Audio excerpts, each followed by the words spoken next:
I work in the Wheel, but I also work across the Wheel and NICFA. And these are the two membership organisations for the community and voluntary sector on the island.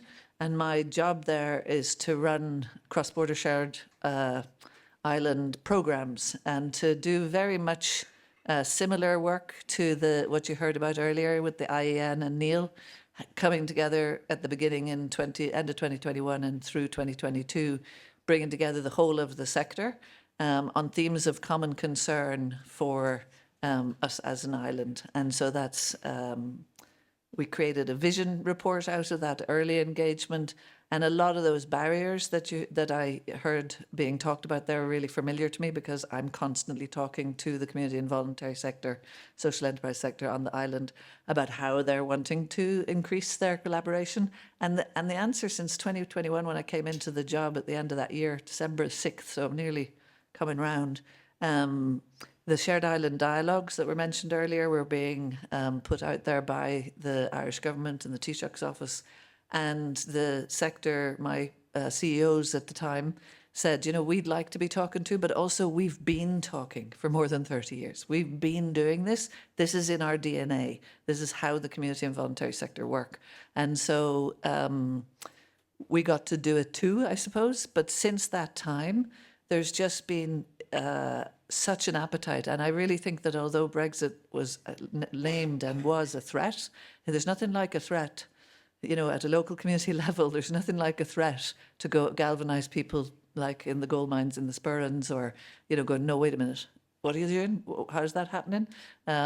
So that threat actually, I think, has really I've met people from like the Shankill Women's Centre who were collaborating with Tala in Jobstown with Anne Casson 30 years ago. And now those same women are in the University of the Third Age. And they're like, yeah, we used to. And someone from Cork or Kerry saying, yeah, we used to. And now everyone's saying, oh, we need to again.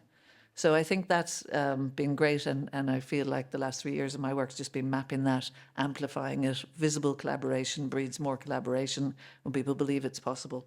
So out of that then, I thought, I keep talking about this cross-border work. We really need a demonstrator project, so that we're kind of looking at it ourselves and sharing what we learn. And the opportunity came up through, long story, Alex McMaster, who was helping us do a podcast, went diving in Carlingford Lough and came up with this idea, basically. And I went looking to see who might fund this. And initially, I didn't think of arts funding for it. And then the Creative Ireland's Creative Climate Action Fund added a shared island dimension to its funding stream. And I went, arts? Well, do you know what? I actually come from an arts background. And Alex is also a writer as well as a diver. And, and I was like, arts, I'd love to be back doing this work through the arts. I'd absolutely love it. Because Sarah was talking about thinking like an ocean. Like, actually, that's how I think, and I have trouble thinking in any kind of silo, and that might be my neurospiciness, but when people say get out of silos, my husband says, would you just go in a box occasionally? It's exhausting. So for me to be able to have a project that pulled multiple different threads together was really, really exciting, because I actually believe that wholeheartedly. It was really touched upon. We need communities. We need everybody out of silos. We need the arts, and our panel are going to exemplify that as well. So I have, for people in the Republic or who used to watch RT, I wrote it there, Alan, not Colette. I've got a little synopsis video about this process as well. Carlingford Lough is a place shaped by tides, people and stories. Shifting Tides set out to explore how creativity, science and community can come together to reimagine our relationship with the sea. The first year of the project blended film, art, discussion, and hands-on exploration. From pop-up exhibitions to coastal foraging walks and citizen science, a wide range of events created opportunities to connect people with the loch in new ways. During the second year, we focused on 3 projects: A podcast series gathered conversations around conservation, heritage, governance, and the importance of the arts for engaging coastal communities in local change.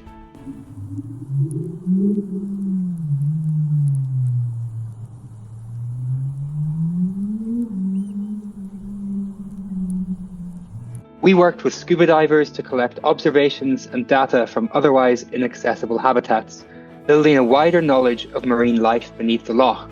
Training was conducted with Sea Search, an island-wide organisation, so that data gathered has local importance but also fits into a wider network of knowledge. The film Who Needs Anemones? Divers for Life in Carlingford Loch was created by Leah Philcox. She captured the divers' journeys, showcasing the personal motivations, challenges, and deep sense of stewardship that drives community-led efforts at research and conservation. Through the fishery exchange, facilitated by artist Suzie Cahn, oyster farmers, scientists, artists and historians came together to explore possibilities for sustainable aquaculture, including growing native oysters to support the loch's restoration, culminating in an exhibition weaving together scientific observation, artistic practice and culture in Carlingford near the loch shore. At community events and discussions, people from around the loch asked, how do we shape a future for this place? They not only crossed geographical borders, but disciplinary ones, bringing together science, art, heritage, and lived experience. The arts played a vital role in facilitating all these discussions. The curiosity and trust and translation broke down complex issues into stories and experiences that people could feel, question, and carry. Each creative piece became a bridge between science and community, sparking dialogue and building cooperation. Shifting Tides is coming to an end, but its impact carries forward. The films, exhibitions, and research are designed to be shared with other coastal communities, tools for building resilience, restoring ecosystems, and strengthening our connection to the sea. Together, we can build initiatives to cross borders and find solutions, serving people, culture, and the ocean.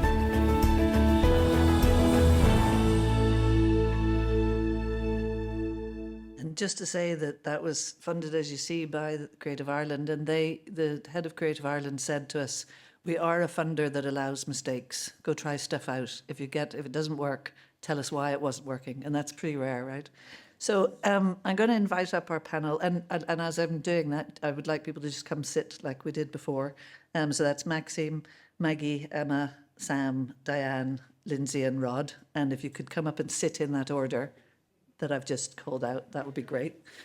So Maxime, if you go to that end, you can, or it doesn't matter as long as you start and make it one way. So yeah, if Maxime's here, then the next person is Maggie, then Emma, then Sam, then Diane, then Lindsay, then Rod. Okay. Did you follow that? This is Maxime, right? So then it needs to be Emma. Then it needs to be Maggie, then Emma. Hopefully they'll figure it out in a second. Just confused them because they're reversed from the previous panel. This is Maxime. So then it should be, beside Maxime, it's Maggie, then Emma. Come on, you get it. Yeah, they reversed on you just to be confusing. How to confuse a scientist. No, just kidding. These are artists. They should be fine with this. They're a mixture. As long as you come up here when I call you, it'll be fine. Fingers crossed. Okay. So we're going to start with Maxime, who and some of you have presentations, and you, I think, have a short film. Isn't that right? Great. And each person can stand up here like the others did, and you've got a timer here that Alan puts, and he can even write like messages to you. So if you're not paying attention to the timer, he'll start making it obvious. So Maxime, do you want to roll it there, Alan?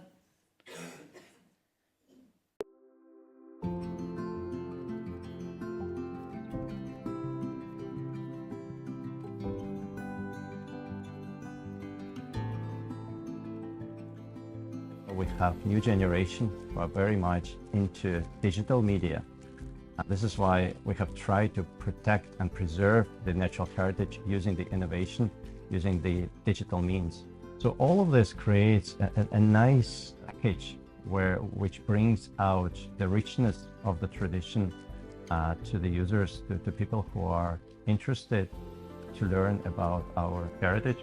And I think it is important for the new generation too to know about the harbors and the coastline and what once was there in the 19th century and the 20th century, and why people look upon it with such reverence and respect.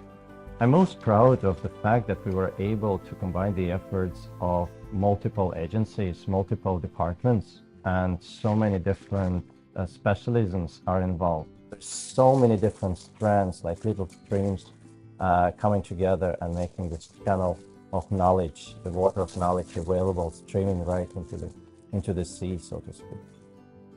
I think the final app's great. I think the models technically look great as well. The augmented reality is wonderful.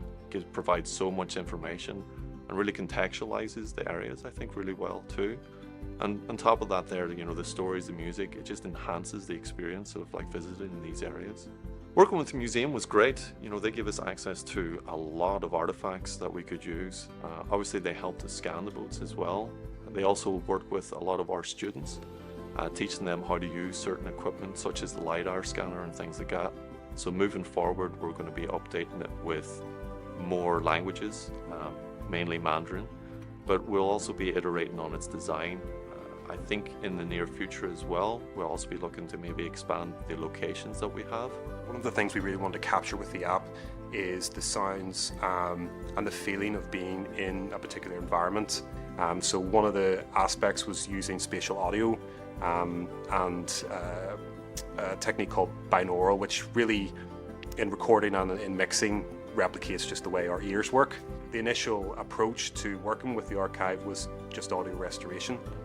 But then when we added the spatial audio to this and started working with it, brought it to life. There was the soundscapes itself, the music, and the folklore and the stories. And so capturing that and presenting that alongside these amazing scans with the museums and have this kind of impact has been really exciting. It was wonderful because as part of the Ulster University and to involve in some cross-cultural projects is always our key interest. I think it's really nice for the children to learn the local heritage, what happened in their local places. I think the schools in those areas, they will be fascinating.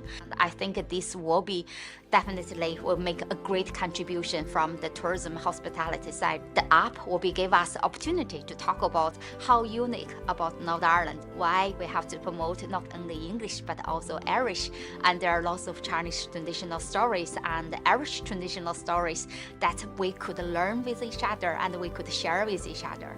I'm so delighted with the final product, with the app, because it's amazing to see all of these different areas of research combined into something that's so usable and accessible for so many people. Being able to use the AR app places these boats in their locations, and I think that's really important in giving people context that a boat sitting on its own within a museum gallery is unable to do. We use our objects to really engage people with our past, and it's through those stories that I think that really comes to life and people can feel a sense of place and understand where they've come from and perhaps where we're going.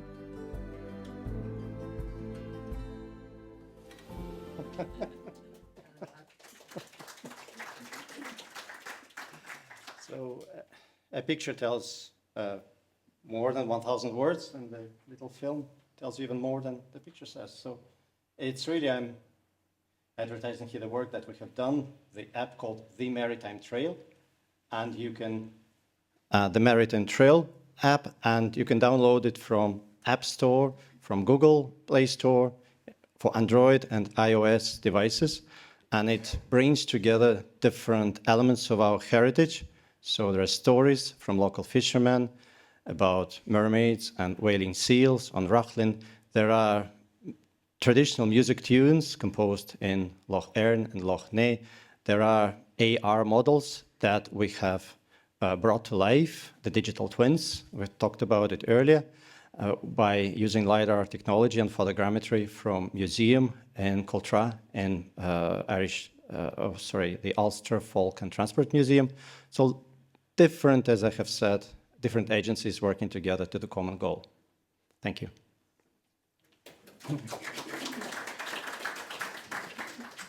So next up, we have Maggie Finlay.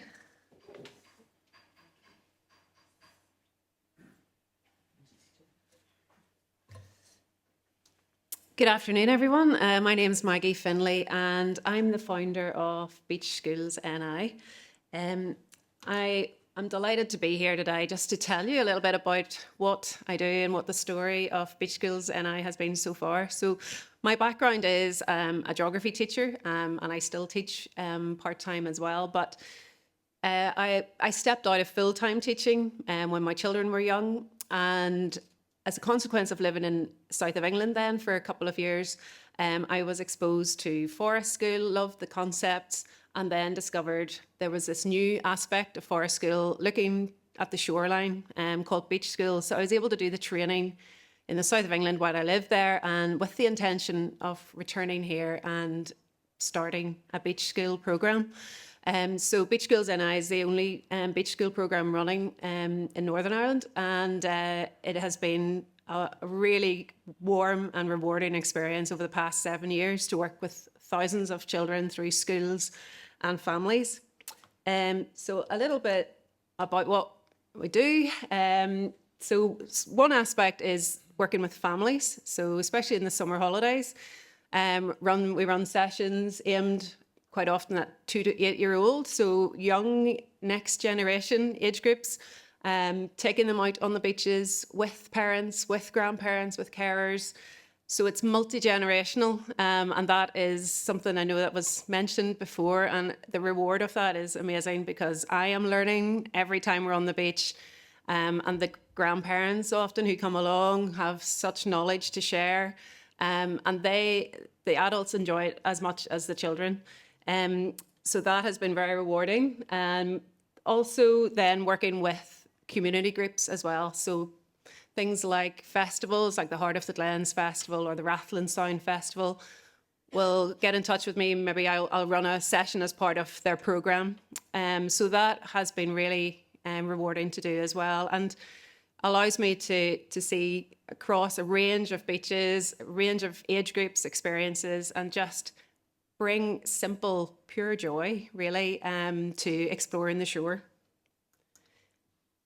The main bulk of what I do, I suppose my background as a teacher, means that I work a lot with schools, and in the majority primary schools, but also secondary schools. And the benefit there for students and teachers is really to help them deliver their curriculum, deliver a theme that they're maybe studying, but in an outdoor learning environment, which is transformative in terms of pupils' attention, learning and enjoyment. And as I was reflecting earlier, there are so many teachers that will feed back to me and say that particular student in the classroom, it's really difficult, can't cope with a classroom environment, but yet outdoors on the beach where there's space, where there's room to move, they were absolutely engaged and learning, and it's been wonderful to see pupils return. Now that I have been doing it a few years on, and even from the family sessions, there've been some children have come 6 summers in a row, and to just see their love for the beach, love for their learning, and what they remember, even as 2-year-olds, what they remember the name of a seaweed or the name of a shell. So it's just changing the experience of the beach, taking it from just building a sandcastle to actually thinking, why is that seaweed here? What is it? What's that shell called? Let's get in the rock pools, see what's there, and getting hands-on. The Eco Schools element is also valuable because it can provide evidence for teachers for their Eco Schools Award, the Green Flag Award that so many schools have now and need to maintain. These are just a few pictures of some of the activities. So, like I say, simple, pure, fun on the beach, exploring together, learning together. And it has been, as I say, very, very rewarding to do that, especially when you meet children who maybe live very close to the shore but are never on the beach. And that blows my mind away a lot. But I suppose it's part of culture and the busyness of life and things as well, that sometimes that happens. So it's been really good to engage children with their local environment, and none of us are far from the shoreline here. In terms of challenges, we were to highlight a few challenges. Obviously, costs and things like that are going to be the main prohibitive thing for schools coming out doing trips. Thankfully, shared education has continued to provide where there's cross-community schools coming together in Northern Ireland. So that has been useful funding to get students out to the beach, and then I meet them there and provide the activities. Obviously, the weather is always unpredictable when you do outdoor learning, so we do embrace all weathers. But sometimes teachers, I think, can easily be put off because of that, or not plan it because of that. Whereas if they have me taking the responsibility and the thought process behind what happens if, and covering the risk assessments and the insurance aspect of it, then that just releases them to feel freer to turn up, and I have all the equipment and everything there for them. One little thought I would throw out just maybe for discussion would be this aspect of just making the shoreline accessible for all. And that's not just with physical maybe disabilities accessing the shoreline, but also financially and socially. There is definitely a divide there sometimes with how much we engage with the shoreline and the outdoors. So that was one to maybe ponder. And finally, just that's my information for getting in touch if you have any desire to talk further or collaborate in any way. And I do have some wee business cards at the back table as well, if you're interested. Thank you very much.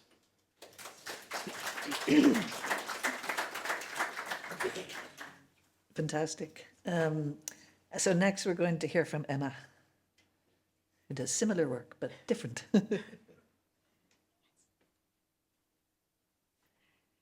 Hi, good afternoon everyone. So my name is Emma Healy, for those of you who don't know me. I am based at Queen's University Marine Lab, which is roughly kind of 30 miles south of Belfast in Portaferry. So this is us out on the boat. My day-to-day job is as technician in the lab. So generally I am the person who's a bit more behind the scenes, helping out people with their various research projects that are going on. Means I'm a bit more of a kind of generalist, I suppose. There's lots of people who are very specialist in this room. I'm a little bit more of a kind of, I suppose, jack of all trades. But one thing that I've taken on relatively recently is the kind of more outreach work that we would do as part of the Marine Lab. Just to give you a bit of an overview for those who aren't familiar with the Marine Lab, although I'm sure many of you have been, we are multidisciplinary. So although we're run by the School of Biological Sciences, we also have a footprint from the School of Natural and Built Environments, so looking at things like turbines in the loch. We have mesocosm tables to look at biodiversity experiments. We run field courses also. So just to give you an idea, this is some of the team who are currently working down at the lab. We also do quite a lot of work on seaweeds as well. So some of my initial work being a part of the lab was working on our seaweed farm. So this is us out on the farm here, and this is me, if you can see, just right down at the bottom here of some of our seaweed harvested several years ago now. So the outreach work that we would do focuses quite largely around working with our local community. So engaging the local community in Portaferry, and then also kind of going out to maybe sort of slightly larger events across Northern Ireland. This is our open day, so we run this every year. We would get maybe roughly sort of 300 to 400 people through the door on our open day run every August. This gives our students an opportunity to have a bit of a chat about the research that they're undertaking, and it's quite a nice opportunity for them to speak to people who are, again, of various age ranges. So we're having people coming in from all sorts of different backgrounds, from very small children as well, up to people who are older, or people who have had a lot of interaction with the sea in their working lives, for example. So people will come in, and the students get an opportunity to try and articulate the research that they're doing to a variety of different age groups. It's a really successful event, I should say, as well. We do quite a lot of different outreach events, including things like Balmoral Show, where you're maybe got a footfall of 20, 30,000 people coming through. I would say that our open day, where we speak to 300 or 400 people, we tend to get those people who stay for a much longer period of time. They'll interact with us for far longer. Whereas those bigger events, it tends to be a kind of very much kind of flashing through. People will speak to you for a few seconds, but you don't really get that opportunity to engage. These have been really, really useful events for us. I think particularly for us for quite a long time, the Marine Lab was a bit of a sort of a mystery to the people of Portaferry. The doors are always closed. People didn't really know what was going on and what that research was. So we've been running this open day for about 14 years now, and it has really kind of, I think, made the people of the local community engage a lot more with us. We do some more targeted outreach as well in terms of probably quite similar work to some of the things that Maggie's talking about, working with the Northern Ireland Science Festival. So this is an event we've run a couple of times where we take a local school group down to the shore, they do a beach clean, and then they do a little bit of artwork with the litter that they've collected. We have to do a bit of prep on this because we can't really clean all the litter that they've collected on the day. So we try and make sure that they've got similar materials to the type of things that they would be finding on the beach. And then they have to come up with their own artworks. And it's been a really good way to engage our local schools. So we've run this a few times and run a few other events in conjunction with the Science Festival that haven't all been based in Portaferry. So trying to bring some of that kind of marine research up towards kind of Bangor, Belfast areas too. But again, still fairly local. And then some of those bigger events I was talking about. So we do outreach to, this year, for example, we did Armed Forces Day in Ards, which again had a really big footfall and really popular. So we take things like our little model seaweed environments to show people the type of research that we're doing. We take microscopes to give the kids an opportunity to look at dry displays and things under the microscope slides. And all of those things are really popular, but it can be a lot of pressure, I think, sometimes on the same people we tend to find. And I don't know if other people within larger organisations find similar things, that the people who work on outreach tend to be the same people all the time. So it's trying to draw those people in and getting people to see the value, I think, in doing this as part of their everyday work. So just to finish up, we also engage quite a lot with local community festivals, again, particularly in Portaferry. So this was Portaferry Gala a couple of years ago, where we sort of decked out the lab as if it was being attacked by sea monsters. So lots of kids coming around. We also engaged this year as well with the Heritage Festival. So that was a bit more artwork based. So we got people to come in to do some seaweed cyanotype work. And that was really, really popular. So we ended up with about 50 or 60 people in our marine lab doing some artworks with seaweeds. And again, we work quite a lot with some of the other organisations in the room. So Northern Ireland Marine Task Force, for example, Ulster Wildlife will quite often come and collaborate with us, Sea Search, CEDAR, on our open days. And we are really open to anybody who would like to come along and be part of that open day. It's done on a very limited budget. So it's really nice to see other organisations coming along and getting that opportunity to engage with people too.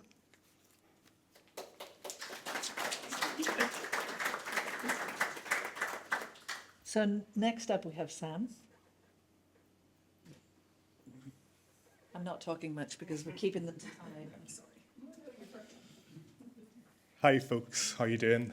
Firstly, Heidi, Kat, thank you very much for having me up here.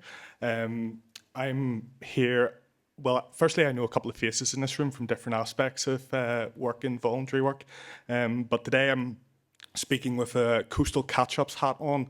Coastal Catch-Ups, if you've not heard of it, I don't know where you've been. I'm only joking. It is a blog/newsletter I've been writing since 2023. So kind of the other side of COVID, I decided to start Coastal Catch-Ups. So to date, I had a look last night at the figures, and I've written 240 newsletters, which I can't actually remember probably half of the stuff I've written in the newsletters, but essentially I have a reader base of about 300 people, changes week to week, and the newsletter gets sent out 7 a.m. on Friday mornings. So it's definitely ingrained in my routine now, and I know it's ingrained in a lot of the readers' routine. The structure of the newsletter is basically a quick did you know fact, and then I have a background in environmental science, so I'm not up here to be an expert in anything, but I like reading and learning, driven purely by curiosity. And after all, if you read something and you learn something, you may as well share it. So that's the platform I share it on. I wouldn't describe myself as an artsy person, coming from a science background, but I'd say the last 2 years I've become more appreciative of the work ongoing in this network, for example, of arts and storytelling. So I've got another section now trying to delve into arts, people's stories, and that sort of thing. I said I knew a couple of faces in this room. I actually started off doing a podcast as well. And I was thinking about this, and I've got 20 podcast episodes sitting online somewhere. And I've spoken to Heidi and other folks.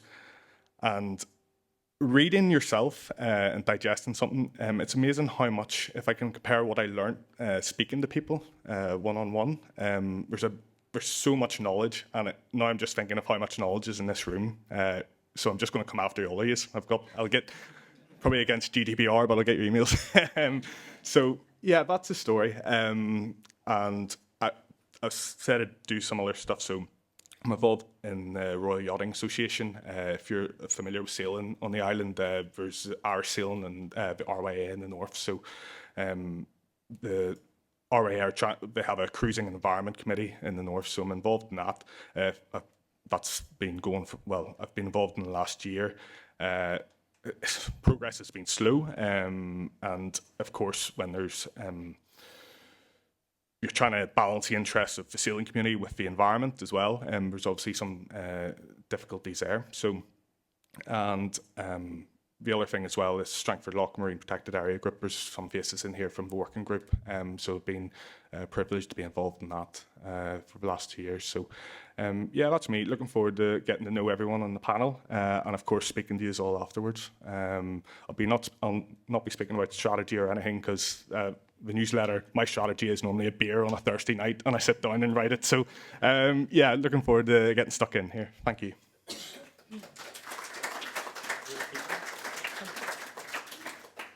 Great, Sam, thank you. And next up, we have Diane.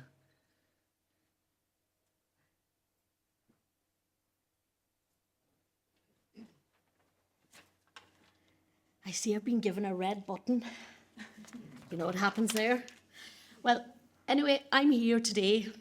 I actually don't know why I'm here. It took me a while because I wear many hats.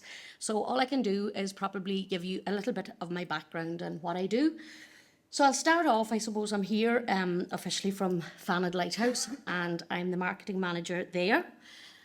And Fanad Lighthouse, it's a working lighthouse. The lighthouse itself is run by Irish Lights, and the rest was taken over by the local community. So it's locally driven, a social enterprise. It's led by local people and the community.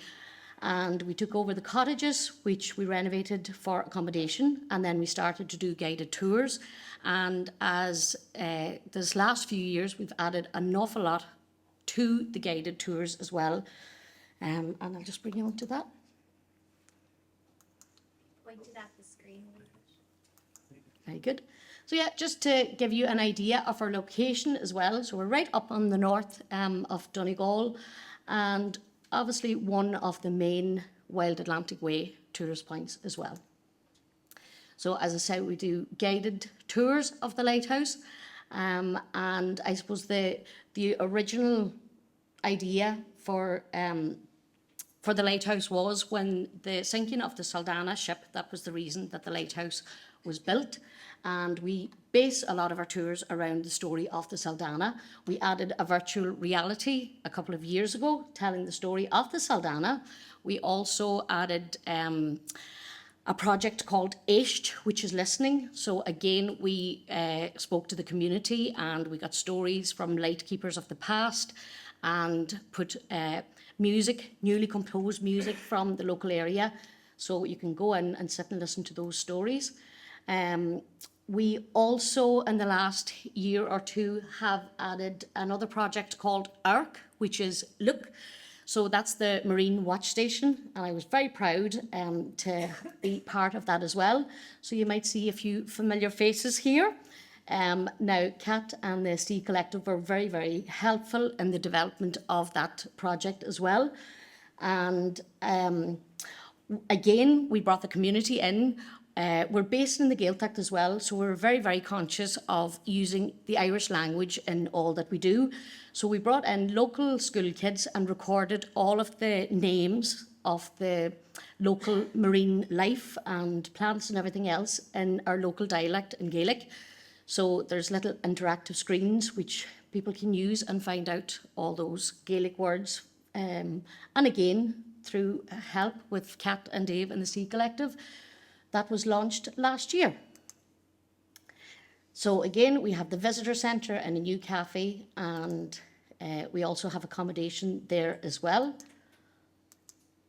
And again, sustainability and community is kind of core of everything that we do, being based in the Gaeltacht. And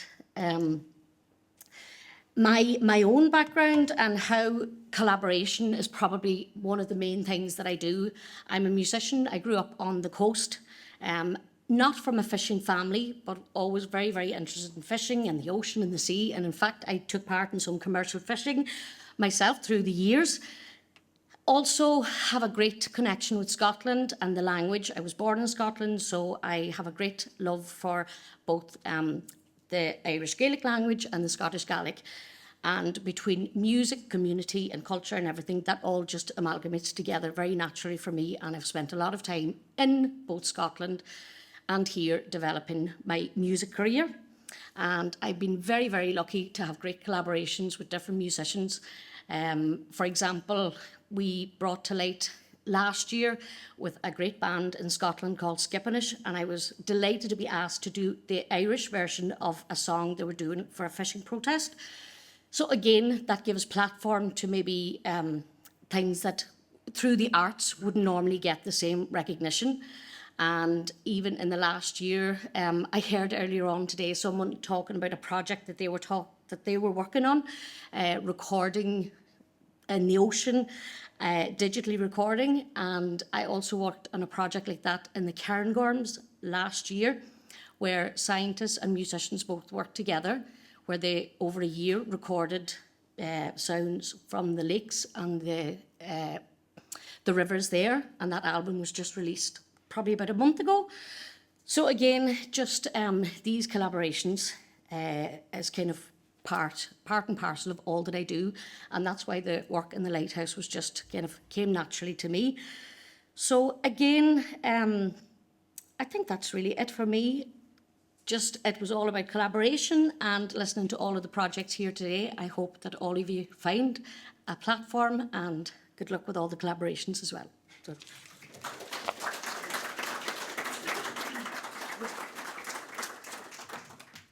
Amazing. Another multi-dimensional person. Dr. Lindsay.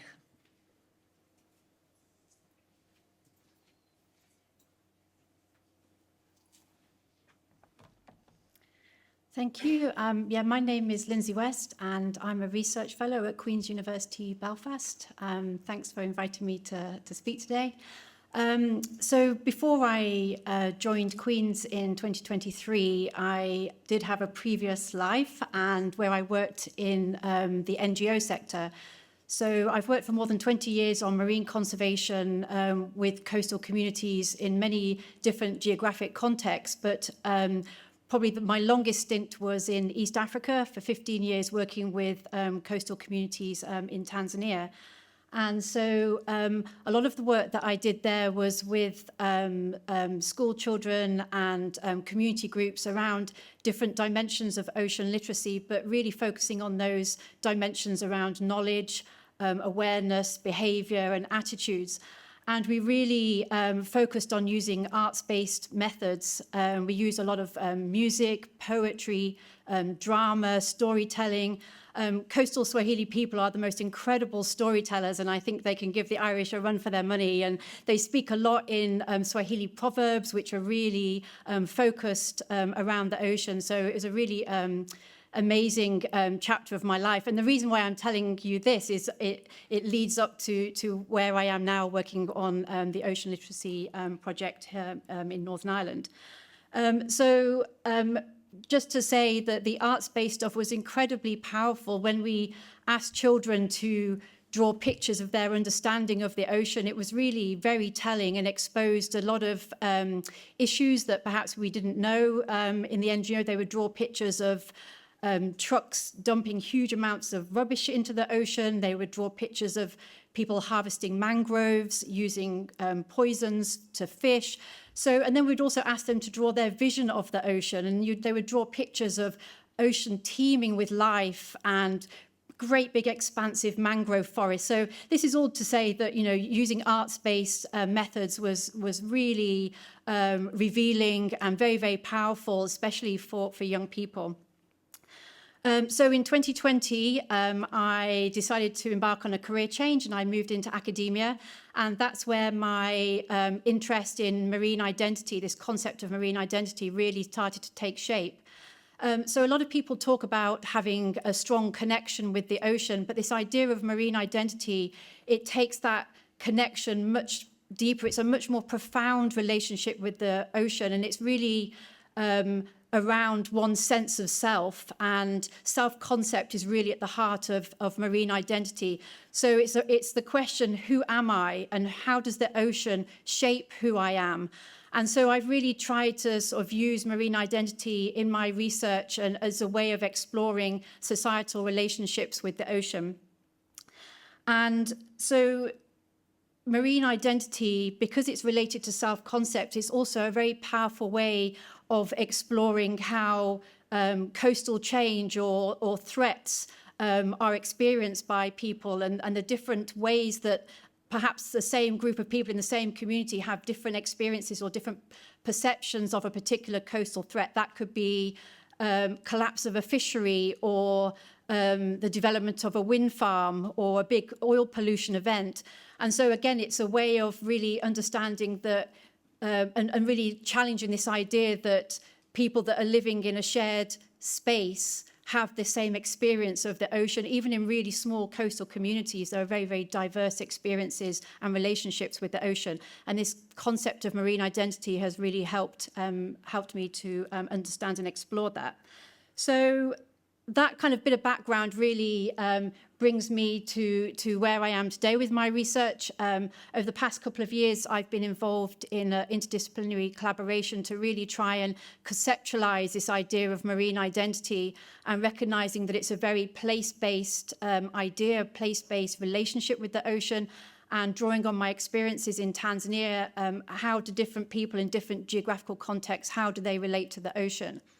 And that all kind of came to fruition in my latest piece of work, which was on the Empower Us project at Queen's University. And we partnered with communities down in Connemara, and we held a workshop around the concept of marine identity. And we used visual storytelling as a way of trying to explore people's marine identity in the Connemara area. And one thing I wanted to say was that, of course, it's a Gaeltacht area, and so the workshop was conducted in the Irish language. And so therefore even though I was there and I helped to organise it, I was not able to understand the conversations that were going on, or I didn't really help to deliver the workshop. But what was so powerful, even though I couldn't understand a word that was being said, the feeling of marine identity, it was so palpable in the room, and I felt it and I experienced it, and that's how I knew that marine identity is such a powerful component of ocean literacy that I think can really help to unpick these different experiences and help us to understand issues around coastal change. And it could perhaps provide a sort of entry point getting into policy, is really starting to unpick this concept of marine identity.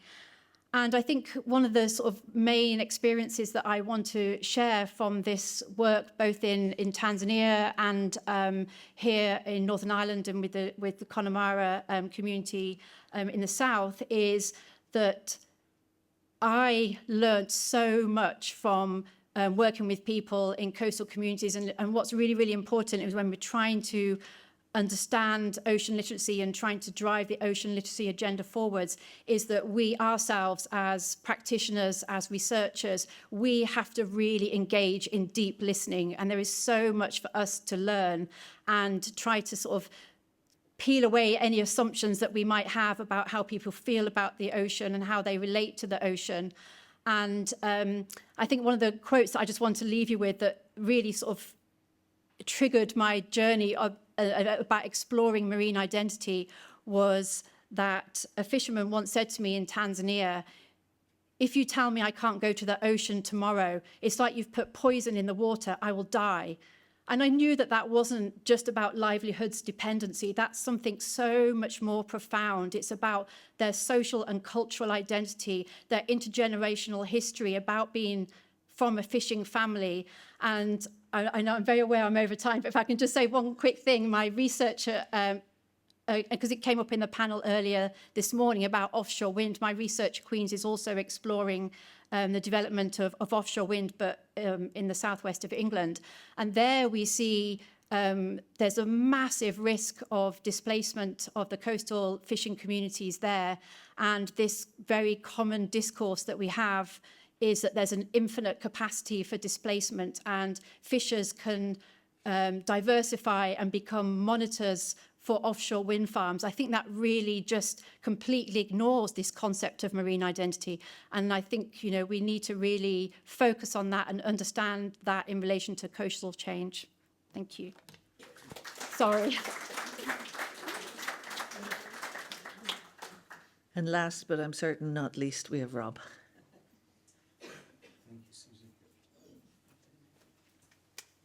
Hello, everyone. Appreciate I'm last. We've listened to so many interesting stories, but I'll keep mine short.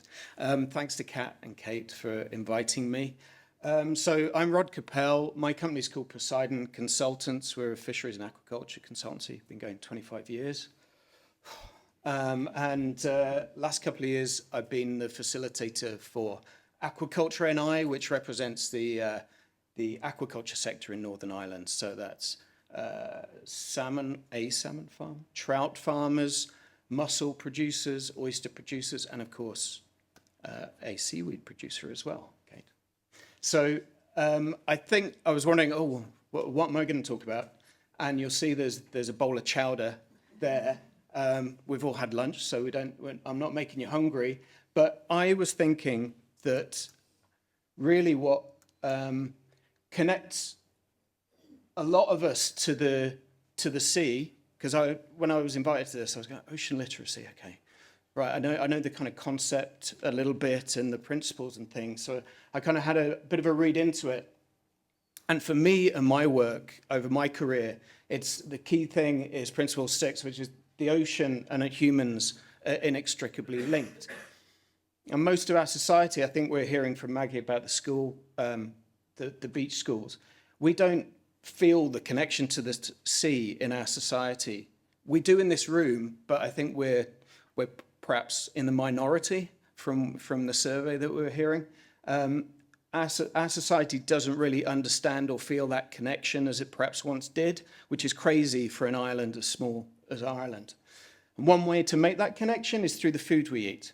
But unfortunately, our society has also lost the link to the food that we eat as well. Surprisingly, seafood consumption in Ireland has actually tripled since the 60s, and that's probably due to sort of health benefits that people have recognised and things like that. However, we mostly eat the likes of salmon, farmed in Norway or Chile. We eat warm water prawns that are grown in Asia or Central America, and we eat cod that is imported in from Iceland and the Barents Sea. What we've got pictures of below here are some of our produce, which we don't actually get to eat often enough, I would argue. We've got beautiful oysters grown in Dundrum Bay, all go to France. We've got Ardglass herring just down the road, beautiful seasonal produce, gets processed off to Europe.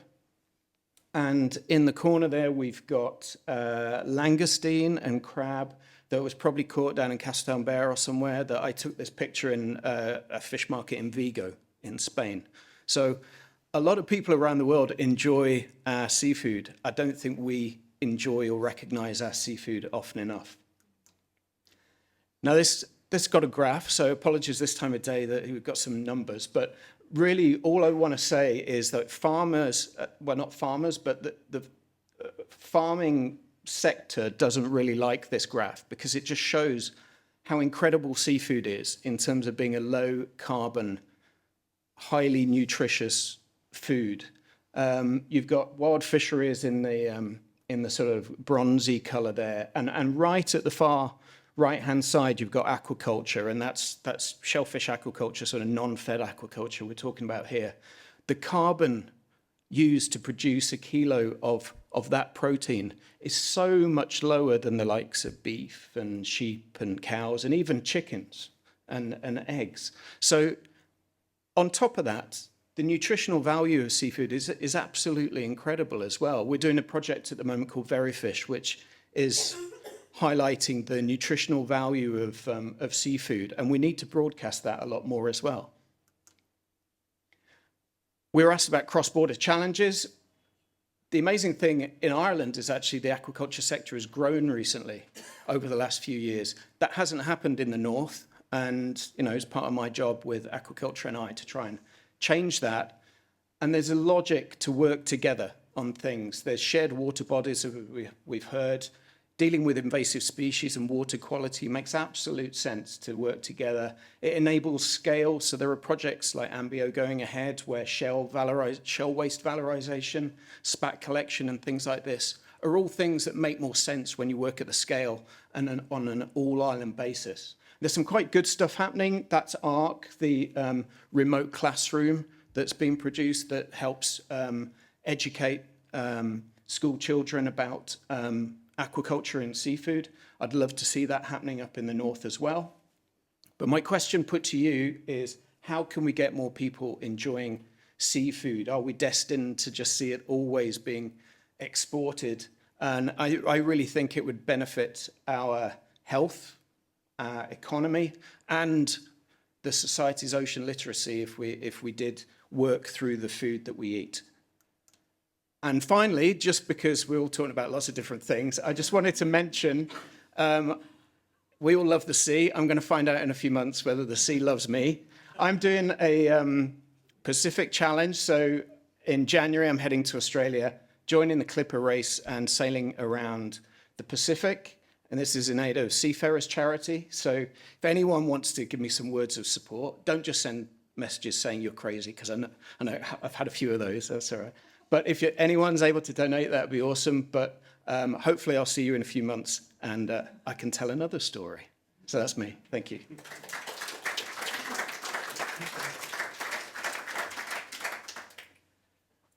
Okay, so we have some more time with this panel. And I'm going to ask a couple of questions and then we're going to go to the floor.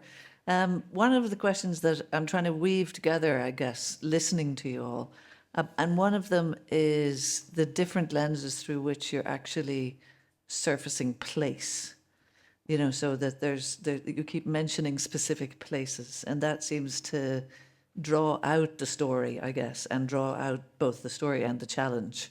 So I'm wondering if anyone wants to speak a bit about how, because we heard in the previous panel this juxtaposition question about, is it an all-island strategy that's going to help? But we've kind of brought you guys down to very specific things, and a lot of them are connected to very specific places. So I'd be interested to know, what do you think about the worth of place-based working, and what it brings to the table? And so any thoughts on being very place-based?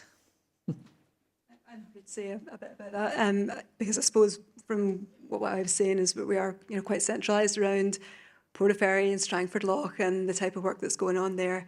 And I think that there's definitely merit from a sort of personal perspective for us for that we're able to engage with the local community. But then I think becoming involved in these kind of local festivals and things as well, that's also bringing tourism into the area.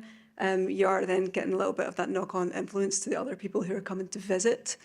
And in addition to that, we've had sort of 5 minutes kind of brief to say the types of things that we're doing, but I think that then leads on to other opportunities like media. So, for example, the TV show that was on recently about Strangford Lough, at least is a show that will go out nationally. So That's the Keepers of the Locks was a really nice series, so it brought together lots of different people who are living in the local area, doing all sorts of different things. So it kind of weaved ourselves, I suppose, in alongside people who have been living in and around the loch for decades. And then that's then delivered, I suppose, to a national audience. So I think that there's merit locally in doing it, but also the more of those things that you can do, the reach can then become larger. So in addition to that, we know we've done things that have then gone out on national television level as well. So I think if you're involving yourself in these things, the opportunities come up. Mm-hmm.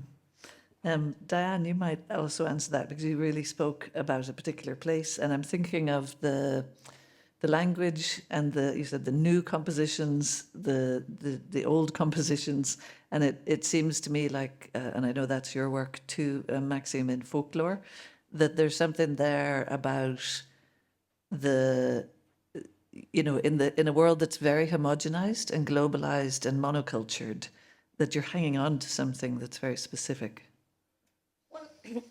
I suppose I'll keep it specific to coastal. It's like the landscape. It can vary, throughout the world, but in every coastal region, whether it be language, the language might be completely different. Even in somewhere just as small, we'll say, as Ireland, the language is completely different throughout the coast.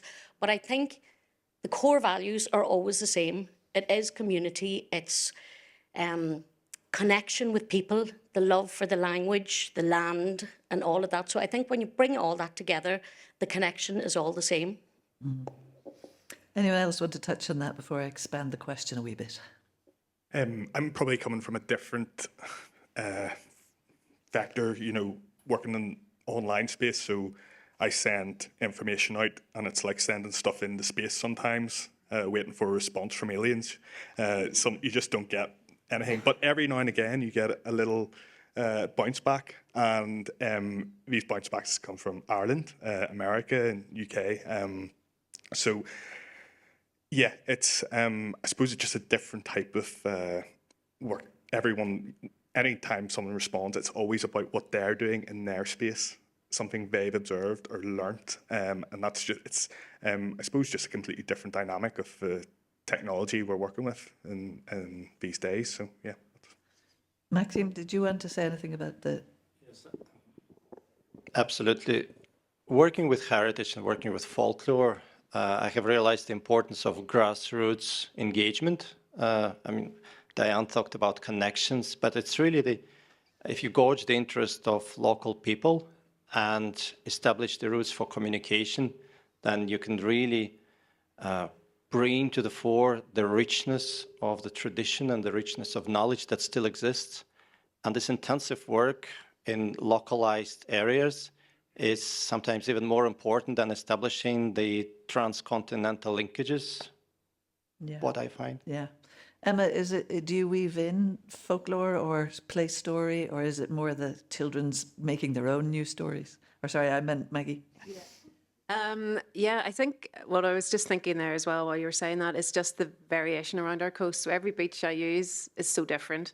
And even within, for example, Portstewart, a lot of people will think of the Strand, and that will be the beach that most people will go to. But there isn't maybe as much material on there, but I use the first little cove just before the Strand called the Wee Beach. And in there, all of a sudden you have lots of material, rock pools, and all these things to discover. And so many people that maybe live in Portstewart all their life come along to my session there and go, oh, we've never stopped at this cove. We've always gone onto the Strand. So place, you might think you know a place, but every little cove has something new and something unique to find, which is nice. And might have a word, yes.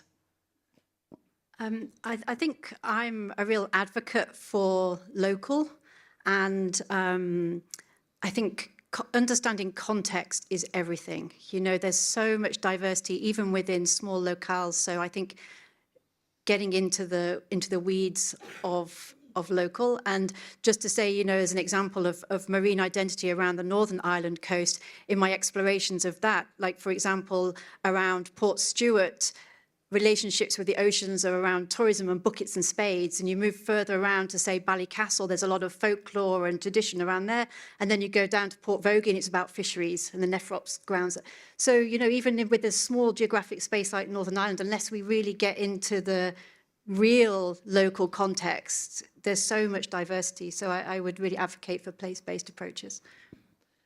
So my next question, and Rob, you begin the answers to this, because I think what you were surfacing is some of our tension points, right? And that came up as a question throughout the earlier panel. Is it that, you know, working directly with the producers that you're talking to, that they have that same connection to place, and that this is what we discovered in the Carlingford project, that the oyster farmers who hadn't previously known, they're very science-based because they have to do lots in terms of science for making sure that everything's food safe, but they hadn't known until they heard from Sarah and from Heidi about what restoration meant. So are those, you touched on it somewhere in your slide about the idea that they also are connected to place, just like the land-based farmers are. Absolutely. And they want to do restoration, they want to be part of not just conservation, but restoring. Yeah, they're massively connected to place. And, you know, I'm not an oyster connoisseur, but people will tell you that an oyster from one bay tastes different to an oyster from another bay. I just taste the Guinness, but I don't. But yeah, and I think it's just a matter of they're busy doing their work, and I guess that's why, you know, they needed a facilitator to attend things like this, because it's taking a working day out of their week that they can ill afford, they guess. But they absolutely want to engage more broadly, and if they have those opportunities to do so, they would. Something I was thinking about from this morning's discussion about, you know, should we strategize or should we do this?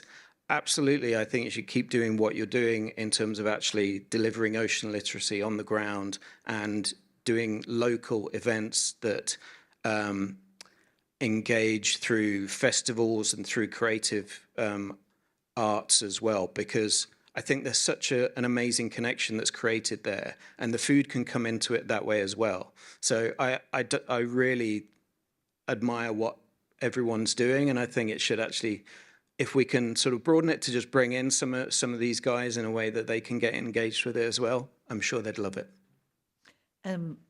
We might come back to you, Lindsay, because you were also talking about having this reconceiving the idea of marine identity in different ways as having an influence on marine planning. So taking the local knowledge and that kind of local identity, but actually saying, and it was very interesting, like, do I want to transfer my whole identity from being a fisher to being a wind farm installer? You know, is that what I want to do?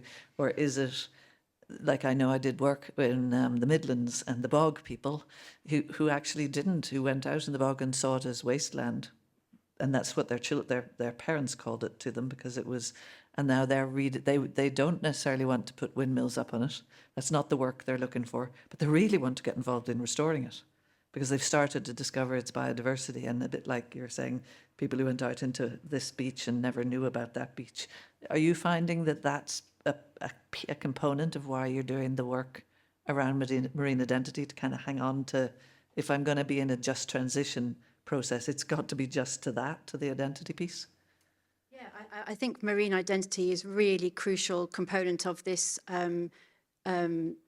this ambition for a just transition. And I think a lot of the political discourse is around, well, fishers can diversify and fishers can just move somewhere else. And but actually, when you talk to the fishers themselves, that's sort of those solutions are being imposed on the fishing community. You know, they want to be engaged in the planning at a very early stage. And, you know, as it was mentioned this morning, you know, such a crucial group of stakeholders in this whole sort of offshore wind expansion. So I think that's the point I was trying to make in my presentation, I think, is that marine identity could be a really important entry point into having these discussions with policymakers and trying to understand that just ignoring marine identity and looking for these really simple solutions of diversification and fish somewhere else, all that's really doing is postponing these spatial conflicts because you're not paying attention to these really, really profound relationships with the ocean. And I think that emotional connection is something that we need to focus on. Great. So I'm going to open it up because I think what you're, that links back again. It's like it's looping around. That links back again to as if you would just replace a language, as if you would just say you can't speak that one anymore. You must speak this one. So that's a little controversial, right? Is there any questions for our panel? We've got another few minutes just. So I'd take 2 questions. First up. Sorry? Oh, okay. That's even better. Then we take more than that. Yeah. Hiya. Sorry. Frog in my throat. Gavin Grant. I'm with the Moore and Gullion Strangford Geopark and AONB team. But I've worn a few different hats. We used to be DERA, marine conservation and stuff. This point about identity as fishers and how we can be sensitive to that. And I was just wondering if anyone has any good case studies or examples of where they have been included the right way, where they are involved, and how you match that up with sustainability versus making sure they have what they need and what they want as a community. Yep, Maxime. At Ulster University, we're running a big project called Future Island, where we involve the work of Rachlan community. And there is a local oral histories group, which is contained of residents on the island. And over the past couple of years, we have been working in tandem, trying to uncover the richness of oral tradition concerned with sustainability, resilience, and the living on the island at the cold face of all the difficulties that the island community would face. But we're also trying to bring innovation and new technologies to the island with and other initiatives like the beachcombing and cleaning the coastline. So, and also we work with the local schools and education, and it's a two-way process because we're learning from the kids as they're learning from us. So we do try to bring the expertise out, but also learn from the people on the spot as well. And I think it's been a very fruitful collaboration from that perspective.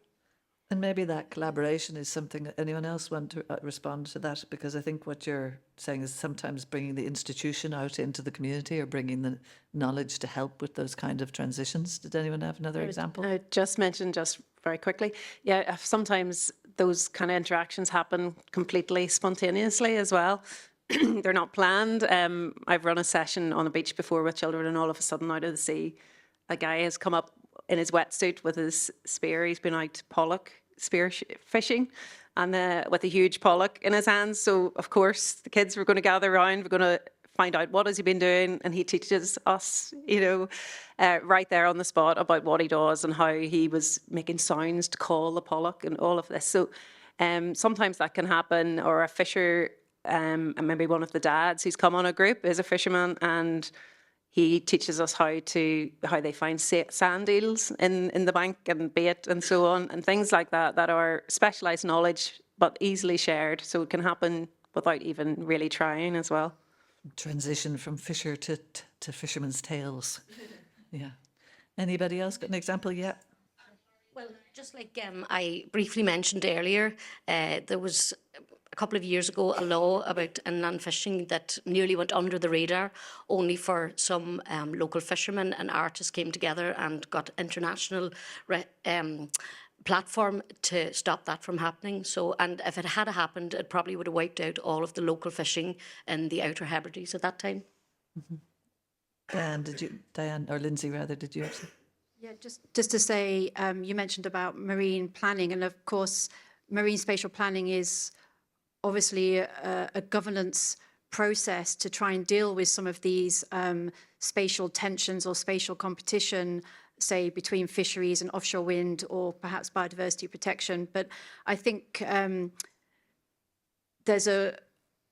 way that we approach marine spatial planning, I think, has to change. And this is, it can often be quite a technocratic exercise, relying very heavily on quantitative natural science data, a lot of modelling, and there's scope to bring in a lot of this social and cultural information that is, it's not easily crunched into a marine spatial planning process. It's not easy, but I think this is where we have an opportunity to really deal with some of these things, is really digging into the social and cultural dimensions in marine planning processes. We have another question? Heidi.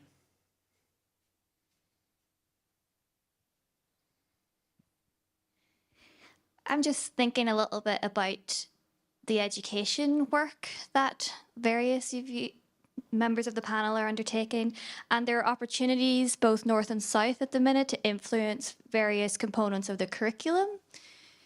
Do you think it would be beneficial to have a specific course or module that is about the sea and aspects of it, or is it something that we could weave into what's it called? Subjects. It's been a while.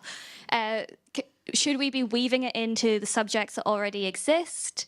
Any thoughts on what is a better approach? And before you answer, I'm going to give you one little example that I heard about recently in the south, where they have the farm in the classroom. So they're connected because of technology. They're able to connect to a group of your school gets linked to a specific farmer who's out doing whatever he's doing, and the children tune in live on the day, weekly, to whatever he's doing. And so they get the mix of the place, and they the calf's been born, or it's just quite boring and he's just walking around in the muck. It's just actually that whole lifestyle. And I don't know, that connects with what you were going to say, Maxime, but.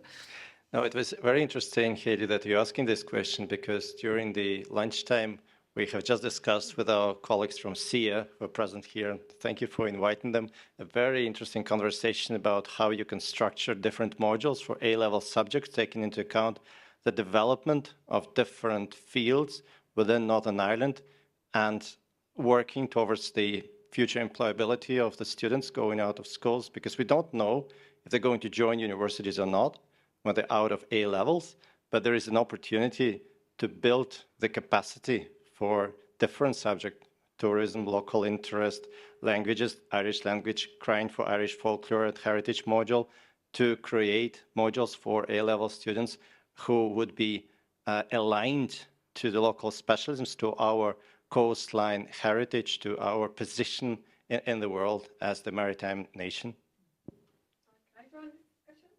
Absolutely. It's coming. So I'd like to join this discussion because I actually have two hats on. I have worked for the Irish Social Literacy Network, but I also co-founded an organisation in Donegal called the Sea Collective. And the Sea Collective, with my husband, is an outreach programme with schools in the area, but also with adults. And we are able to go into schools and talk to the schools, the students, about the ocean, the animals in the ocean, their culture, their folklore, their heritage, all of this. And it's funded by the Heritage Council. And there is such a lot of support from the teachers in that area, from all of the education system in that area, to have this as part of the curriculum, because it is at the very essence of it, part of who we are. It's part of, like, as an island nation.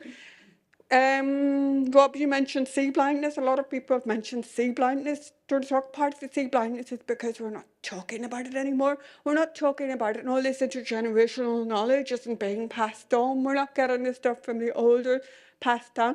And part of that come through education. It's what we're doing. It's what Maggie is, what you're doing. You're going into schools. You're taking knowledge from, like, the grandparents and giving that to children. The difference is, we're supported, the Sea Collective are supported by the Heritage Council in the South. So there is a funding mechanism by which we can go into schools and do this stuff. And also the Explorers Education Programme in the South is funded by the Marine Institute.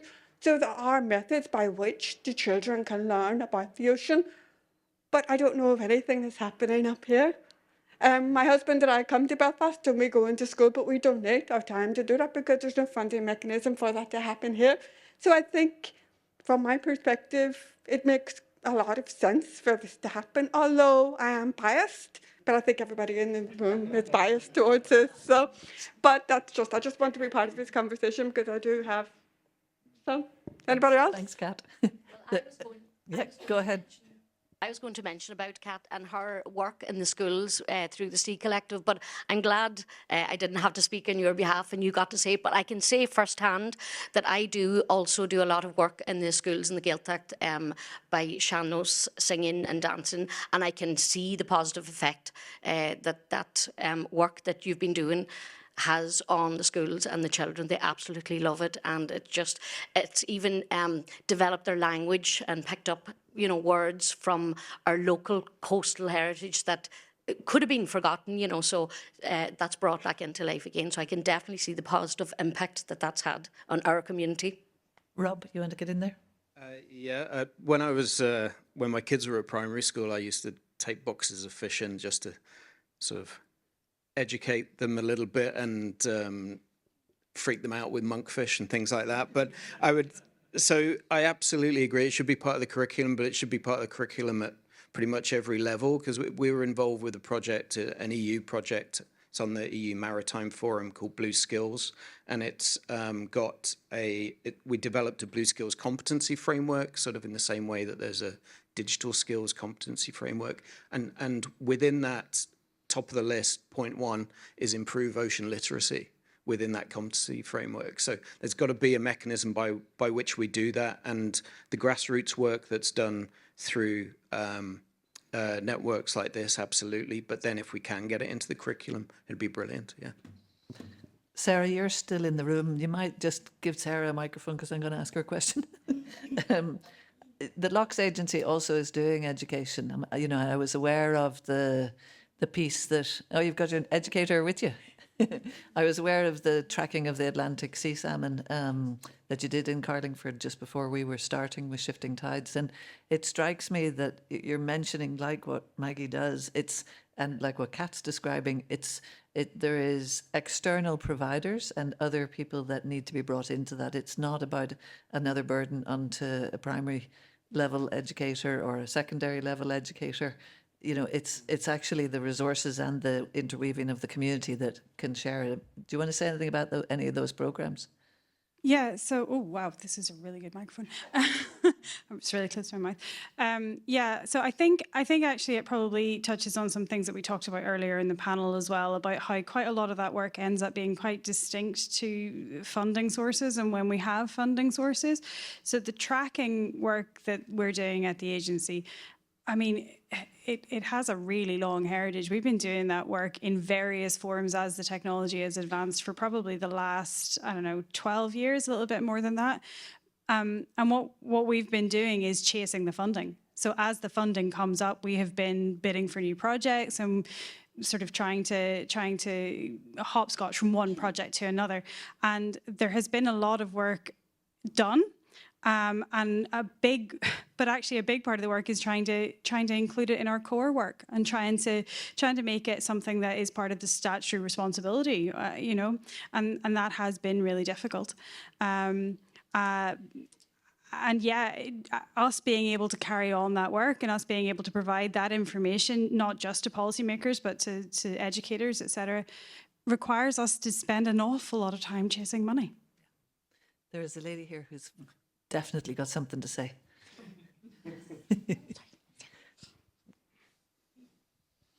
Or ask. I'm not even sure if my voice is going to work. Never mind, have a lot to say. Melanie Mulligan from the Curriculum Council. So I just thought, since we've been mentioned, I maybe should say a couple of words. So first of all, the current curriculum that's in Northern Ireland, ocean literacy is not excluded from it. That's the first thing that I would like to say. It is a very flexible, open curriculum. It is just a document, of course. It's how it's enacted is the issue. And like the phrase place, interdependence, etc., those are key concepts that are very much at the heart of that curriculum, as is sustainability. But many people might know that the curriculum is currently undergoing reform, and what that will look like, none of us are sure. But obviously, from whatever powers that we have or whatever influence or contribution we can make, we will do so for localised heritage and culture. But I just want to make the distinct difference between curriculum and modules, because this happens a lot. People mistake public examinations for the curriculum. So when it comes to that stage in a young person's life, their curriculum is the specification for a qualification. And that's not something that the curriculum has much power or control over. I know we work under the same umbrella body, but there are very distinct departments, and they follow regulations that are UK-wide, so the influence that we have wouldn't be as big. So if there is any sort of lobbying for inclusions in curriculum, I would also encourage people to do the same for inclusions in qualifications, and don't assume that both will happen simultaneously. Thank you. I would just say, yeah, Maggie. As a teacher as well, that teachers are very time bound, and teaching, unfortunately, to the exam happens. At secondary level, it's more than I would like it to be the case, but unless it's actually there on the curriculum, on the exam, then they, teachers will not necessarily give it the time that it's due. So it's maybe getting it in on the specifications as well, built into what the learning needs to be for the unit. That's key. An exam question, I need to be able to define my marine identity. It's qualification. Yes, another question. Yeah, just joining the conversation from this perspective. So I said where I'm from for people who don't know me. I know a few of yous. I'm the only one in Northern Ireland currently with my job title. It's quite rare. I'm a Marine and Coastal Engagement Officer. There's not a lot of places funded for that kind of work, and I'm quite flexible. Part of my job is to bring marine education into schools as well, so informal and formal education, and just to highlight that and to say, give me your email, collaborate with me. I'm limited to Mourngullion, Strangford Geopark and the Strangford Loch AONB area, so we do a little bit of interaction with Ards and North Down Council as well, but I am basically Newry, Mourne and Down Council. But there's a lot more of this needed. There's a lot of schools that want this education as well. And I think we were talking earlier about the fact that not waiting for strategies to come through and just acting and doing a lot of this education. We have so many resources already that I want to be able to highlight to people. And I think one of the things that I've seen in previous roles when I've been wearing different hats is a lot of teachers in schools don't even know what career opportunities there is for kids in the marine sector in Northern Ireland or Ireland, and all this kind of stuff. And it's stuff that it's now my job to integrate, so I'm going to try for my area anyway. But just wanted to bring that to the discourse. So we've a few more minutes. I wanted to maybe, if there isn't an immediate question, to just a provocation, I suppose, about when we back to our opening speaker, who was expanding exactly that, in all of the circles of what ocean literacy is about. It can include knowing there are careers in it, is increasing people's understanding of their own identity or understanding of their past or the understanding of the current through the newsletter. Is that enough to save our oceans? So we know more, we understand it, we can identify it, we know our history and our language for it. Is that what we need? Is there something else from each of you that, just to finish off, we also need? And it's kind of back to our Kerry lady who came all the way up for Kerry and was apologising for sounding a little furious earlier, our furious artist. And I think it's like maybe we should have forums for the furious,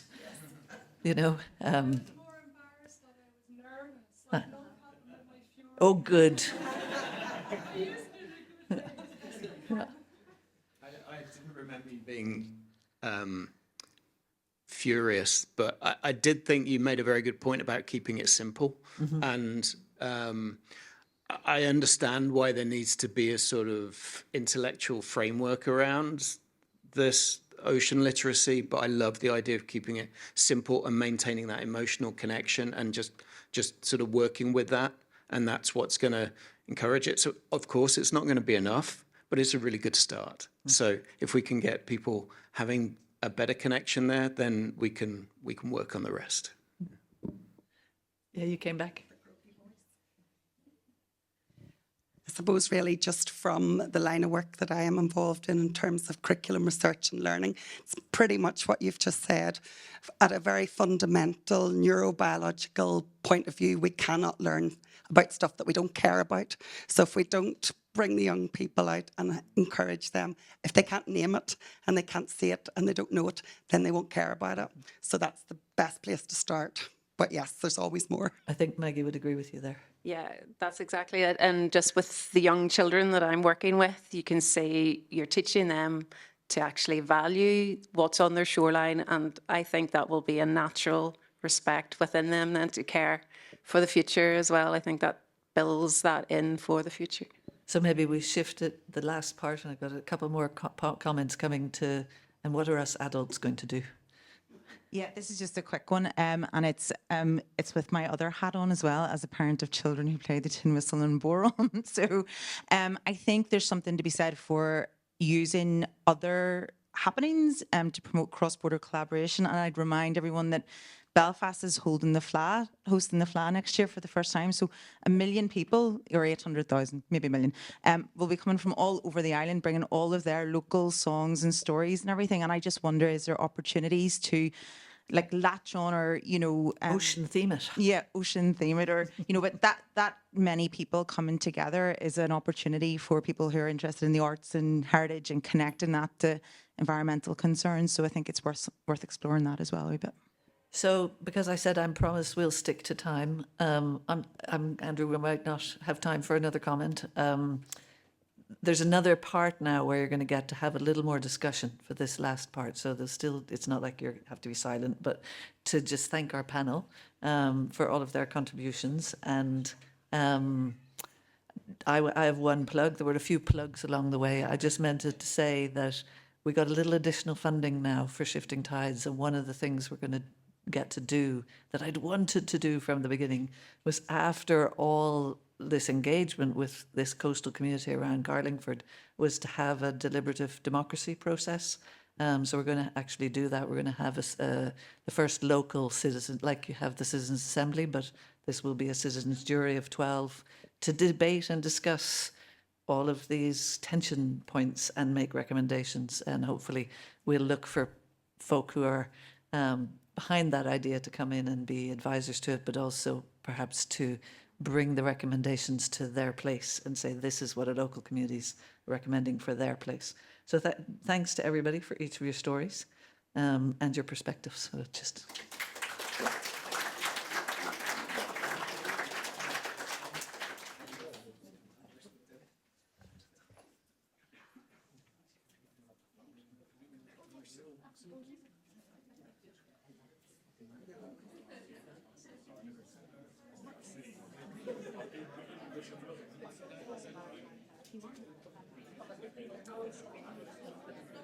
Okay, we're nearly at the end.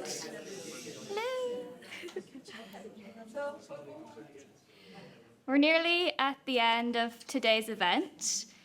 The last session is just a couple of minutes where we're hoping we can capture your thoughts. I know sometimes it takes a couple of days after things like this for your ideas to percolate and you've thought about things, but if we can in the moment try and capture some ideas, kind of what's one thing you might be taking away from today's event, and we'll shout those out and capture those. But before we start, I just want to say a huge thank you to all of our panelists, to both of our moderators, to our AV guy at the back who's had all of our video and microphones working, and of course to Kat and to Grace who have organised today, including a wonderful lunch. So thank you to everyone who's made this possible.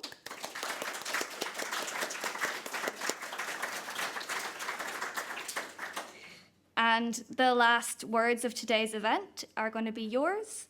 So would anybody like to share one thing that they are going to think about or take away from today's event?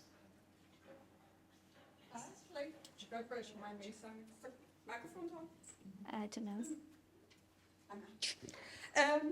One of the things I was thinking about today is a lot of talk about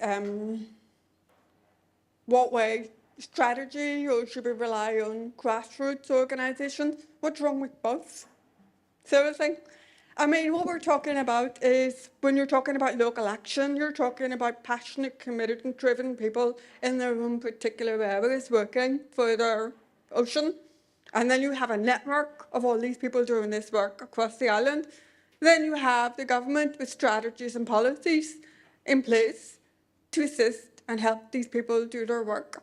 Not to tell them what to do, not from a top-down perspective, but acting as a true framework. A framework in a sense, a language. When I say framework, I mean everyone's supporting and working together. Yeah? We do need strategies, we do need the research around ocean literacy. We need the research around ocean literacy because we need to know, why do people do what they do? What inspires us to act for the ocean? From my perspective, I'm a marine biologist, I'm a complete nerd. I used to think it was all about the biodiversity and all these amazing animals in the ocean that I love to see. But I am discovering all these different facets about the ocean. Myths and legends, folklore, who I am, where I'm from, language. There's so many reasons as to why we act for the ocean. We need to tap into all of them, particularly also when it comes to governments. Governments like reports and governments like strategies. So if we have this research around ocean literacy and what makes people do what they do, these reports help us argue our case more coherently, more concisely. Yeah, but passionately, and from my perspective, it's always the local grassroots organisations and the communities around the coast that make the real difference. But I'm biased. Okay, if anybody else has any other perspectives or takeaway message, what I've seen today is there's a willingness to work. We're from all over. We're all united by a common theme. We're all specialists in such specific areas, but we're all tied into this common theme of marine identity and ocean literacy. And I think there's the potential to drive this within the next few years and really achieve something tangible, some real tangible actions on the ground. Anyway, I've talked enough. I'm going to pass it over to someone else, but that's my takeaway message from today. Sorry, I hope I'm not yelling yours. Okay. Sorry, anybody else? No, okay.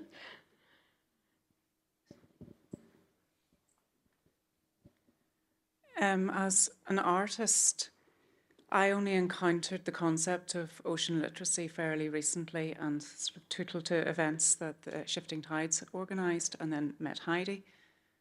And I think my big takeaway thing from today is I've really enjoyed today. I think this has been an exceptionally good gathering because it's been very diverse.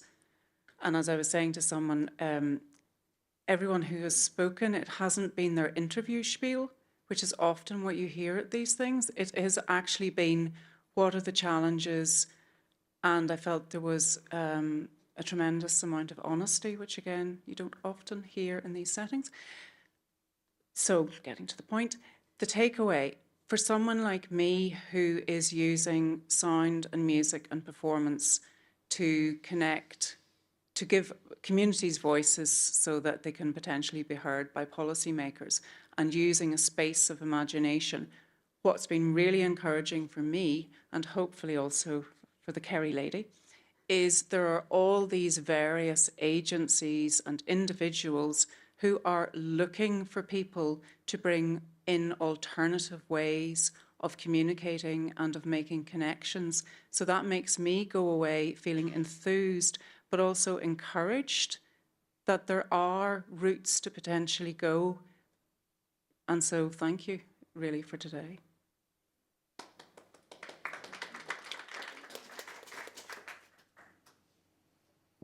We've got 2 roving mics now. Anyone else?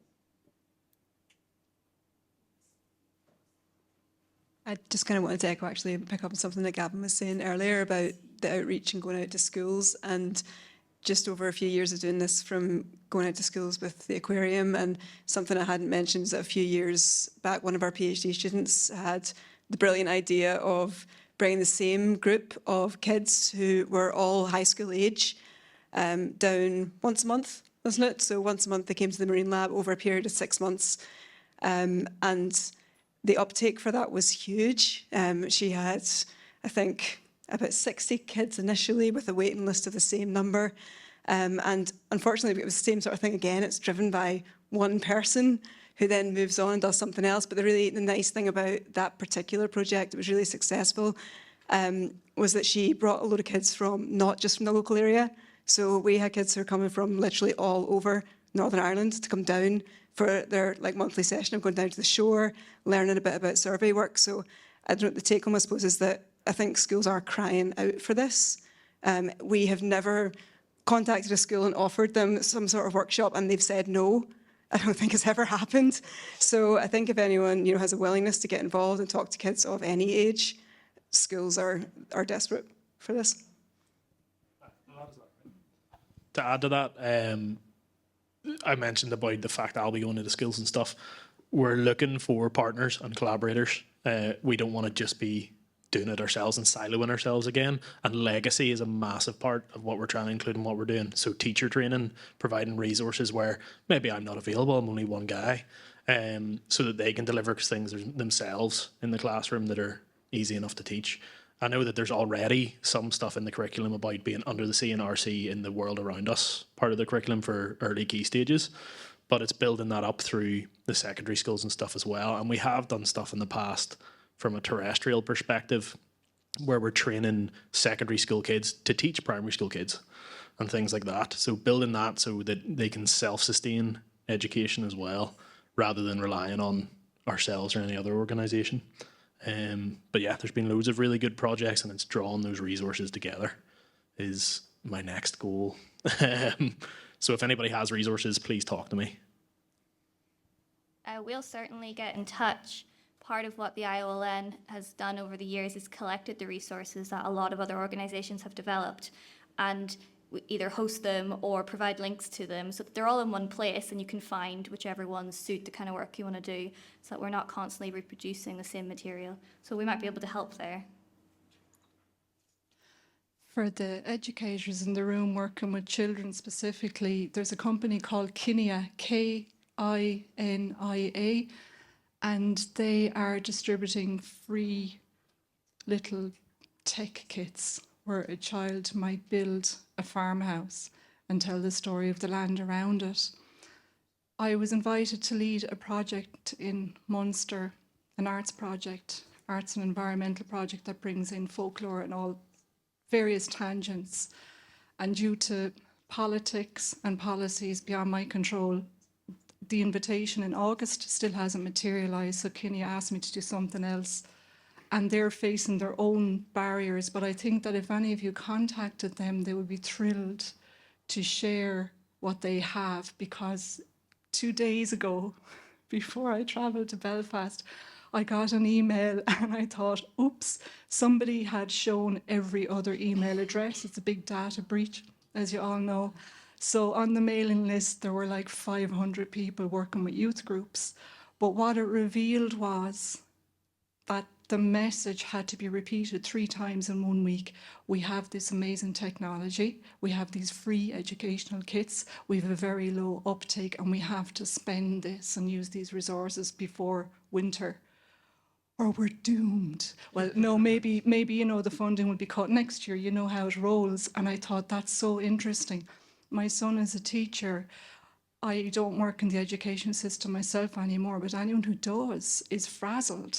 It needs to be easy and presented early so that they're not like, oh, this is wonderful, but we can't avail of the opportunity, goodbye. But I wonder, I can't speak on behalf of Kinia, but I wonder if you reached out to them after this and forged new pathways or new rivers, what could happen. And that's what I'm taking from today as well, that I just feel more like a river again, so thank you, because we're all flowing in the one direction and there's tributaries and it's beautiful and it was brilliant. It was brilliant. Thank you so much, everyone. Yeah. One of the outputs from, all of the outputs from Shifting Tides are going to live in the Geoparks resource base, and we're doing legacy to make that happen. But one of them is a film, and Robert's already said he's doing a film festival here in Belfast. And people were mentioned in the first panel about documentaries, and it's a short documentary, 50 minutes long, following the journey of the divers in the loch from being hobby divers and talking about the privilege of that. It's a bit like sailing. It's a privileged, sport to be able to do often. And they then wanted to contribute because they loved the loch. And so their journey from basically divers to becoming citizen scientists and where that'll take them. And it's a lovely, one of the things I liked about it is not Blue Planet. Leah, who made the film, is a beginning filmmaker, and it has that community feel to it. It doesn't feel like unattainable, it feels relatable. And we actually took it sailing down the Cork and Kerry coast and showed it in Ventry and a few other places that are going to show it. And I know it's been shown at a festival in Waterford. So if anybody wants to, Leah is now on the road with her film. And if anybody has a coastal community that would or a dive club or a sailing club that would like to see it, it is really, we asked people after they watched it, what does that make you feel? And like, I don't think I'll dive, but I think I'll snorkel, like it was very motivating for people. Do we have anything else we'd like to share before we, brilliant, Margaret? And thanks everybody for an amazing day. My name is Margaret, I work with the Marine Institute, I'm based in Galway. And for me, the take home was listening to all these amazing people doing amazing work. And I can see parallels with what's happening down south. And I knew nothing about what was happening up here. So for me, it was making those connections and the importance and the necessity for cross-border collaboration and that there is a will, we just need the way. And we have funding, but we don't necessarily have it to facilitate this type of work. But if I can find funding, I will share it with anybody and everybody that I can. So thank you everybody for today. It's been very insightful.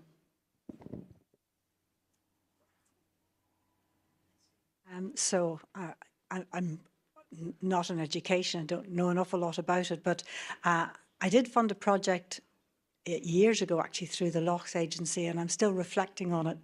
At that time it was called Vital Signs, and it was kids on the river catchments within the Lochs Agency's remit, and they had a shared website back then. GIS developed a website, and they all had little handheld kits with dissolved. But anyway, they were doing citizen science. This is 20 years ago. And I'm, looking now at the requirement, the statutory requirement to address invasive species problems and kind of what can motivate kids to really get excited. And, one of those things around citizen science is being able to see and record and know what invasive species is and the actual real genuine value that can be. We haven't talked a lot about invasive species today, but, they're everywhere. And it's one of those things that if kids feel that they can spot something and they can record it. So maybe that's just something to be borne in mind. And also because the invasive species thing, again, is something that connects them with other communities. Is there a way for kids to see what's being spotted in other places around invasive species? It's just an idea. Just a reflection, going back to the question, Heidi, that you asked this morning for the Q&A, and in a way it was something like this: should we focus on an All-Ireland strategy or should we keep doing the local grassroots stuff? It was something like that you asked. And having listened to today, and I agree with the responses of others, I think it's been a really rich conversation. And the thing about this afternoon is, what do we take away with us for the future? I think we should take away basically reflecting on the question and reframing it. Is it one or the other? I think it's probably the wrong approach. It's both. But also we have to rethink what do we mean by those two things. I was very impressed by Maxime, the way he finished up saying that, really deep work at a local level is probably the most important thing that you can do. So what that says to me, and then listening to Lindsay and others and so on, is that the work, the academic work, the frameworks, the intellectual sort of approach to what you're trying to do here is really important. And we have to understand that better. But, like the guy says, that's your Thursday night beer. You put that in your back pocket and then you go out on the Friday and you do the work. I like that approach. In other words, that the end all of it, this is not about having a national strategy or something like that, by all means have an understanding. Like, for example, a shared approach to folklore, which I thought was really interesting. That language, that approach, that framework drives what folklorists are doing all over Ireland or all over Europe. But it's not a strategy as such. It's an intellectual kind of underpinning. So that really reinforces, to my mind, the virtue of what we have been doing so far in the last 4 or 5 years, which is the local, regional work.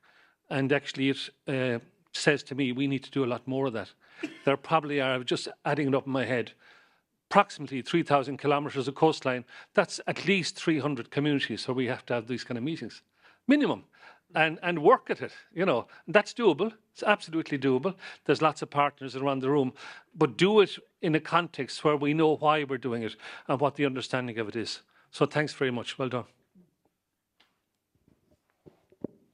Any last thoughts? Yeah, Lindsay?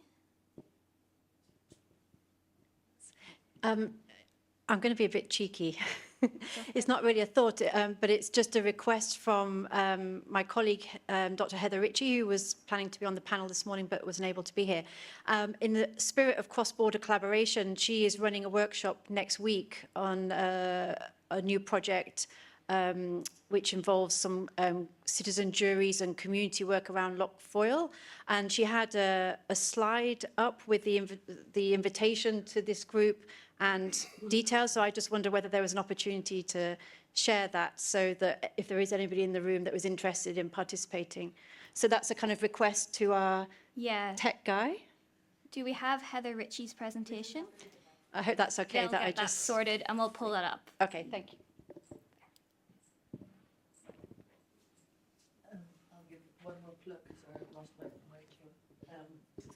For funding, for cross-border funding, we are running a short conference on the 2nd of December in Dublin. You can look it up on the Wheel's website, All Island Innovators. And what the Wheel often tries to do is get the funders in the room with the people who want the funding. They run a funding roadshow as well that goes around the country. So we've asked some of the funders to be there, but I'm going to be just sharing some of these examples of All Island collaboration. And then there'll be a conversation and people looking potentially for partners amongst each other. And if anybody has a barrier to getting there, I might be able to help you if you had a particular group you wanted to meet up with. You could, because we've done it up until 2:00 in the day, so as people could combine it with meetings in the afternoon with potential partners. So if anybody wants help with that, get in touch with me at Suzie@wheel.ie, SUZIE. Okay, so this is the information on Heather Ritchie's events next week. Screenshot if you'd like to go if you're interested. And then we're going to close now, so if we, in a couple of moments, can move back to the ocean literacy page. There's 2 QR codes on there. They'll bring you to our website, and I think the second one brings you to the membership forum. But we really appreciate the fact that so many of you have come today and travelled from well outside of Belfast to be here. And we really hope that this isn't your last interaction with the Ocean Literacy Network. So if you're interested in any of the working groups or you want to continue the conversations that we've had today, we are open arms. We're happy to chat to you. Thank you very much, everyone.